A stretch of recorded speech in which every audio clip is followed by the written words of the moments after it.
ప్రధాని మోదీ నాయకత్వంలో దేశం అభివృద్ధి చెందుతోందన్నారు బీజేపీ నేతలు. రాష్ట్రంలో తమ పార్టీ పెరుగుతోందని చెప్పారు. ఎమ్మెల్యేలు అరికపూడి గాంధీ, పాడి కౌశిక్ రెడ్డి తీరుపై ఆగ్రహం వ్యక్తం చేశారు. హైదరాబాద్ బ్రాండ్ ఇమేజ్ దెబ్బతీసే విధంగా వ్యవహరించినందుకు ఇద్దరు నేతలు ప్రజలకు క్షమాపణ చెప్పాలన్నారు బీజేపీ నేతలు.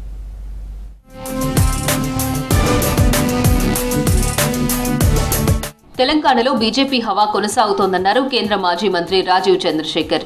దేశంలో ప్రతిపక్షంగా, రాష్ట్రంలో అధికారంలో ఉన్న కాంగ్రెస్ పార్టీ వల్ల ప్రజలకు ఎలాంటి ప్రయోజనం లేదన్నారు.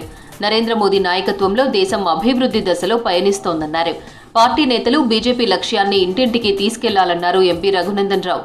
మెదక్ బీజేపీ ఆఫీస్, సిద్దిపేట జిల్లా గజ్వేల్ ప్రజ్ఞాపూర్లో నిర్వహించిన సభ్యత్వ నమోదు కార్యక్రమంలో రాజీవ్ చంద్రశేఖర్, రఘునందన్ రావు, మాజీ ఎమ్మెల్సీ రామచంద్రారావు పాల్గొన్నారు. समाज को डिवाइड करना चाहते हैं और बाहर भारत का जो छवि है रेपुटेशन है उसको खराब करना चाहते हैं।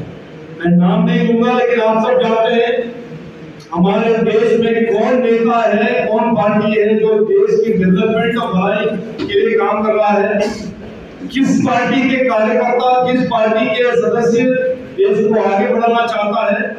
బీజేపీ సభ్యత్వ నమోదుపై పార్టీ శ్రేణులు సీరియస్ గా దృష్టి పెట్టాలన్నారు రాష్ట్ర సభ్యత్వ నమోదు ఇన్ఛార్జ్ అభయ్ పాటిల్. ప్రతి జోన్లో తమకు ఇచ్చిన టార్గెట్ కంటే ఒక సభ్యత్వం ఎక్కువగానే చేయాలన్నారు. 10 రోజులు ఉదయం, సాయంత్రం 2 గంటల చొప్పున పార్టీకి పనిచేస్తే టార్గెట్ను రీచ్ కావచ్చన్నారు. హైదరాబాద్ బర్కత్పుర పార్టీ ఆఫీసులో సభ్యత్వ నమోదుపై నిర్వహించిన కార్యక్రమంలో ముఖ్య అతిథిగా హాజరయ్యారు అభయ్ పాటిల్. 200లకు తక్కువ కాకుండా సభ్యత కార్యక్రమం చేపట్టేటువంటి నిర్ణయాన్ని కూడా భారతీయ జనతా పార్టీ తీసుకుంది. అదేవిధంగా ఒక్కొక్కరు కూడా ఇండివిజువల్గా 100 మందిని సభ్యులుగా చేపట్టేటువంటి ప్రక్రియ కూడా భారతీయ జనతా పార్టీ మొదలుపెట్టడం జరిగింది.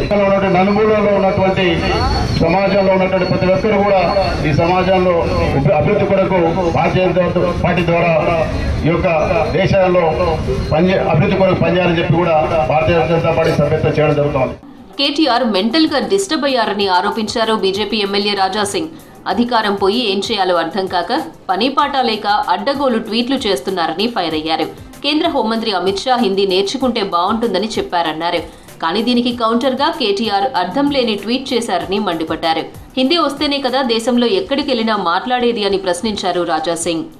హిందీ భాష మా అందరిపైన ఎందుకు ఇస్తున్నారు అని ఆ ఒక కామెంటు కేటీఆర్ గారు ఇచ్చినారు.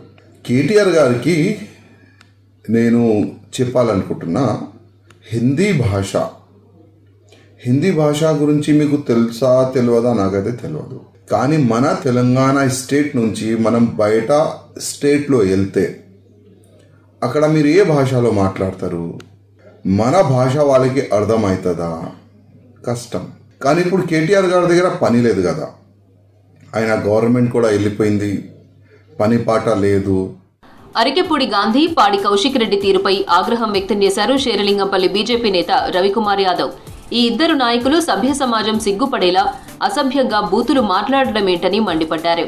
హైదరాబాద్ బ్రాండ్ ఇమేజ్ దెబ్బతీసే విధంగా వ్యవహరించిన నేతలు ప్రజలకు క్షమాపణ చెప్పాలన్నారు రవికుమార్. నేను ప్రతిపక్ష పార్టీలో ఉన్నానని అంటాడు. మీరు ఏ పార్టీలు ఉంటే మాకేంది? శేరలింగంపల్లి ప్రజలకి మీరు క్షమాపణ చెప్పాల్సిందే. ఎందుకంటే ప్రజలు ఎన్నిసార్లు మోసం చేస్తారు. మీకు 1,77,000 మంది ఓట్లేసిరు కదా శేరలింగంపల్లి ప్రజలు. నీకు బీఆర్ఎస్ పార్టీకే ఓట్లేసిరు, నీకేలే కదా.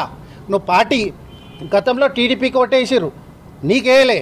ఇలా పార్టీ పరంగా 1,70,000 మంది శేరలింగంపల్లి ప్రజలకి ఓట్లేసిరు.